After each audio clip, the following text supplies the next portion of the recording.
My name is Matt Childers, former corporal of the United States Marine Corps. I served 2 deployments to Iraq with 1st Battalion, 4th Marines, Charlie Company, 2nd Platoon. I was in the infantry.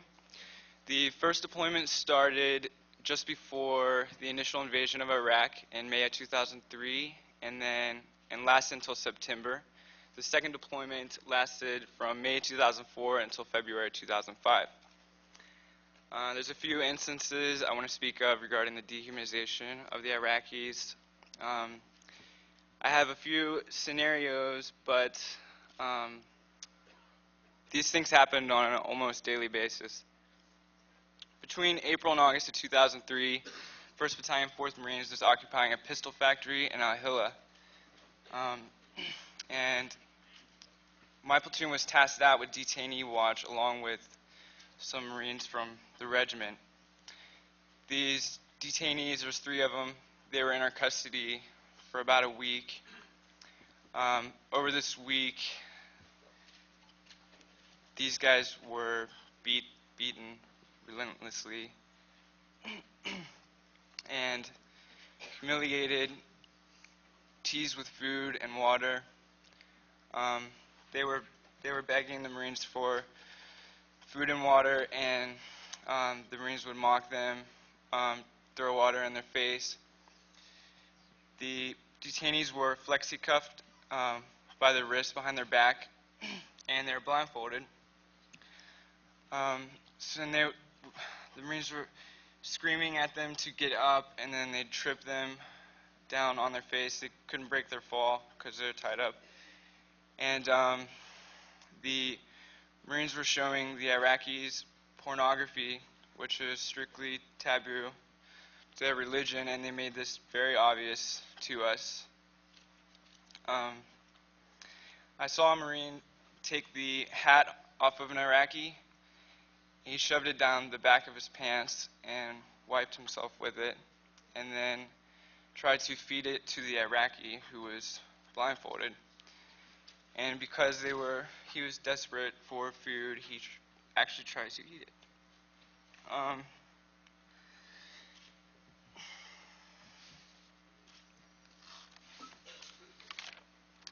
Another situation, well, let me get back to that. These guys were in our custody for about a week, and I didn't see them eat the whole time. I wasn't around them 24/7. I don't know how long the posts were, but I didn't see them eat or sleep at all. I remember the Marines taking this guy out to use the restroom, and I can't remember what the proper terminology is for the type of gown that they wear, that the men wear in Iraq. But because he was flexi-cuffed, he was trying to squat to use the bathroom to spread open his gown, and the Marine was kicking him in the ankles. I remember his ankles were bloody and shoving him over while he was trying to use the restroom, telling them that he should stand up and urinate like a man. Another instance is a separate EPW. I'm not sure what month this was. We were stationed at an oil refinery in Iraq. This was still during the first deployment. And I remember our squad had a detainee in the back of a 7-ton, and he was also flexi-cuffed, had a sandbag over his head, and he was beaten relentlessly, getting kicked in the face, boot laces to the face, their fingers smashed with our rifles and our boots. During both tours of Iraq, there was an obvious and intentional dehumanization of the Iraqis, especially during the first deployment. I don't know how many times I heard Iraqis referred to anything other than Hajis. And this term was used by the entire chain of command and was used with our training. And I think the use of the terminology proved effective in dehumanizing them, because we were just so disrespectful. If just patrolling down the streets, if anyone got too close to our formation. We would use that as an excuse to mess them up. The logic behind this was possibly, he could be carrying a bomb, which has happened in the past, but anyone who turned the corner and ended up within our reach suffered consequences.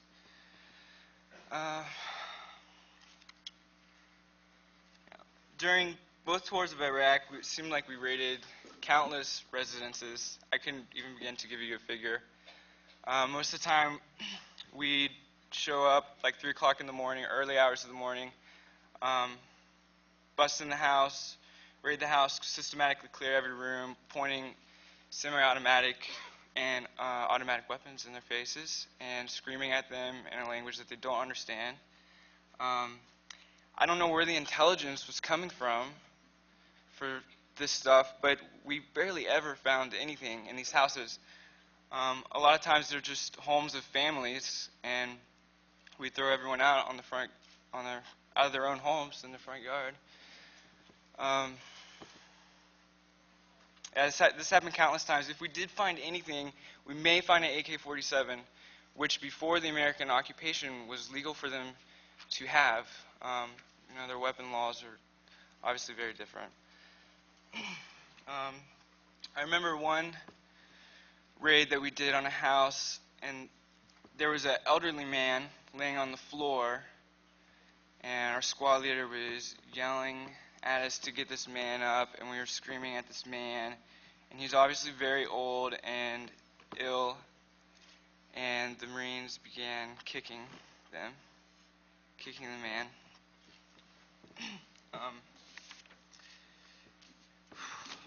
During EPW searches, or not EPW searches, but searching the people that were taken out of their homes, a lot of times the Marines were very rough with them, would hit them in the genitals or poke them with the muzzle of the rifle. Last thing I want to say, last point. This was also at the pistol factory in the first deployment in Al-Hilla. I was on the front entry checkpoint to the forward operating base, and with a fellow Marine, and we were having a conversation. We weren't really paying attention that well, and then we looked in front of us, and there was a man like 15 feet away carrying a baby, and all the baby's skin was burned off, and he was very upset, and he was wanting medical help, and he was saying that the explosion was a result of our ammunition somehow. He barely spoke English, and we didn't speak any Arabic, so we tried to call the corporal of the guard, who's in charge of all the people that are on post, and we told him our situation, and he told us to make the man and the baby leave, and we I don't even think we did that right away. There was like a 10-minute period where we just kind of didn't know what to do. It'd be really hard to tell this man to walk away. So we called the corporal of the guard again in case he didn't understand the severity of the situation. And he told us to leave, and then he ended up actually coming out to help us escort this man away.